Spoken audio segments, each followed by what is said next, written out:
Măsurarea piciorului pentru mărimea încălțămintei în sistemul franțuzesc se face în felul următor. Luați o foaie de hârtie, o puneți pe jos, după care puneți piciorul pe foaie, așa cum veți încălța încălțămintea respectivă. În cazul încălțămintei care se poartă cu șosetă, veți pune piciorul încălțat cu șosetă, iar în cazul sandalelor sau încălțăminte de vară, veți pune piciorul fără șosetă. Apoi, folosind un creion ținut în poziție verticală, atenție, poziție verticală, nu poziție oblică, nu vrem să fim foarte, foarte exacti, noi am calculat acest lucru deja, folosind un creion, trasăm întreg conturul tălpii pe foaie. Acest desen, în termeni tehnici, se numește copie plantară. Apoi luați piciorul de pe foaie, iar pe copia plantară măsurați cea mai lungă lungime, respectiv din spatele călcâiului până la cel mai lung deget. Atenție, la anumite persoane s-ar putea să avem cel mai lung deget al doilea sau al treilea deget, nu degetul cel mai mare.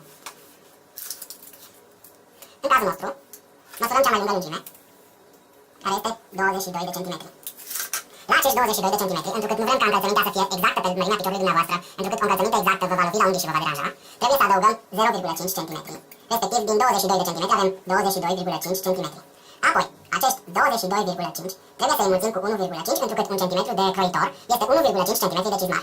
În cazul nostru, avem mărimea determinată 33,75. Acel 75 putem să-l rotunjim la 34. Prin urmare, persoana care i-am făcut această măsurătoare are mărimea 34 la pantof.